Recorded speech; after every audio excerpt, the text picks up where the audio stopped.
Hey guys, today we're going to talk about Theodore Roosevelt and the square deal. And Roosevelt really pushes forward this progressive agenda for especially regulating big business and protecting the environment. He's going to be kind of the first president to really push those types of issues. Roosevelt actually was born into a wealthy family in New York. He was a kind of a shy, sickly youth. He wasn't allowed to do sports or strenuous activities, which is ironic considering how active and strenuous of a life that he winds up leading. His teenage years, he kind of reinvents himself. He takes up sports and becomes very vigorous and outgoing and kind of formulates this kind of optimistic can-do spirit. Again, he comes from a prominent New York family. He attended Harvard University, and even though he was very intelligent and very devoted to academic pursuits, he also grows to love the outdoors. He spends time in northern Maine, and as a young man lives a long time in the Badlands of North Dakota. He hunts buffalo and becomes a pretty accomplished horseback rider and kind of a man's man kind of guy. In 1884, he lost both his mother and his wife, and so the tragedy really kind of forges him into toughness. And he actually goes back to the Dakota territories, and he lives and works with his cowboys for a time, trying to basically work through his grief. After a couple of years, he returns to New York and enters politics as in the state of New York. He became the governor of New York, and Republicans were kind of nervous because he was kind of a thorn in their side. He was very progressive, and he, kind of always said what he thought, and he didn't really toe the party line all the time.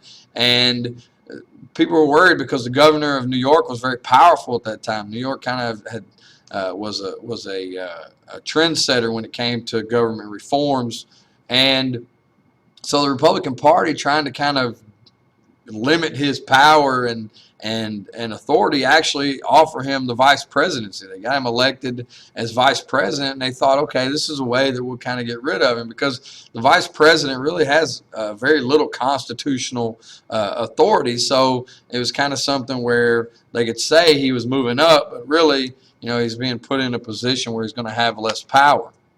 However, shortly after being elected vice president, the president, William McKinley, was shot and killed, which gave Roosevelt the office. And at 42 years old, he still remains the youngest president ever. And he is a committed reformer. He views the presidency as what's called the bully pulpit. Basically, the presidency is a platform to publicize important issues and rally public opinion and public support to his point of view, and then put pressure on the Congress. So soon after he takes office, there's a massive coal strike in the Pennsylvania coal fields. 150,000 coal miners go on strike for higher wages, shorter hours, and recognition of their union.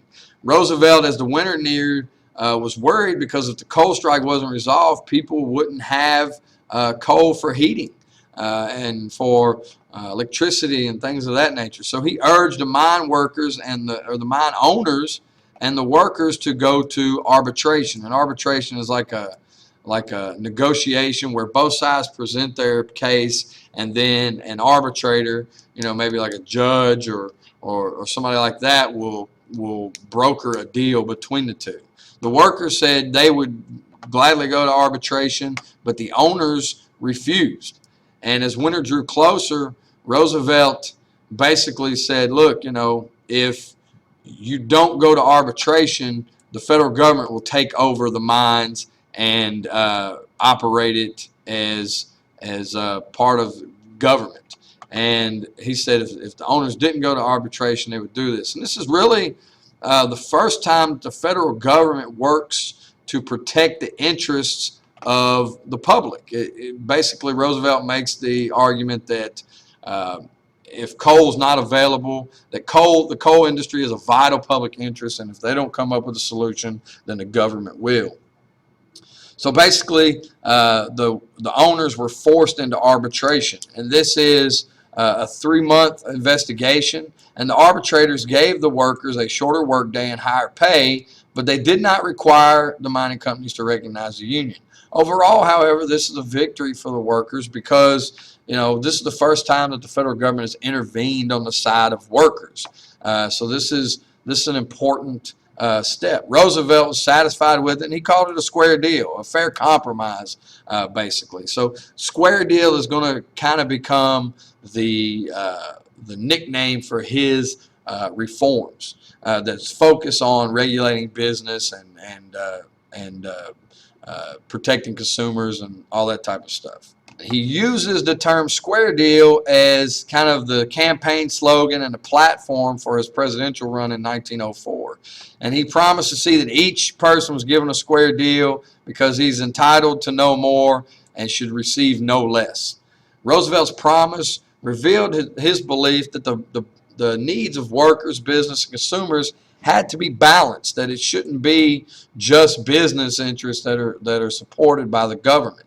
He called for the limiting of the power of trusts and monopolies, promoting public health and safety, and of course improving working conditions as well. So Roosevelt's square deals is an important step towards a more progressive federal government. He faced no opposition for the nomination of the Republican Party, and he easily defeated Democratic Judge Alton Parker from New York. During that campaign, Roosevelt also makes a promise that's going to come back to haunt him. As he's running in 1904, he basically says that he considers his first term, serving out McKinley's term, as a term, and so he will not run for a second election in 1908. And this is going to become important later on, obviously. So Roosevelt believed that big business was important. He said, he thought big business was essential to help the nation grow, but he believed that companies should behave responsibly toward their employees and toward consumers. So he spent a lot of attention regulating corporations and determined that these big businesses should not only serve their investors, but also the public interest as a whole. So in 1901, when three tycoons joined their railroad companies together in a trust, their company, in a trust called the Northern Securities Company, they had come to dominate rail shipping from Chicago to the Northwest. So Roosevelt in 1902 directed the U.S. Attorney General to sue the company for violating the Sherman Antitrust Act. The court ruled that the monopoly did violate the act and ordered that it be dissolved. This is an important victory because it kind of opens the federal government up to be able to bring more of these lawsuits. So he goes on a trust-busting campaign. He gains a reputation as a committed trust buster. And the size didn't matter. The administration went after what it would be considered bad trust.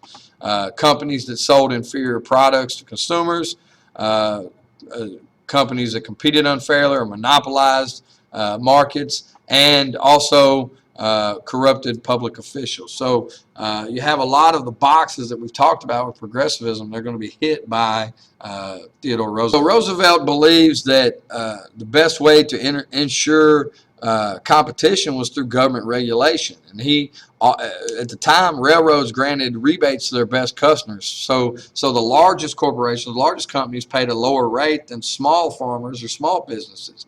And so Roosevelt went to Congress and had them sign two acts. The first was the Elkins Act, and it basically prohibited railroads from accepting rebates or kickbacks, basically, and ensured that all customers paid the same rates for shipping their products, regardless of size and those types of things.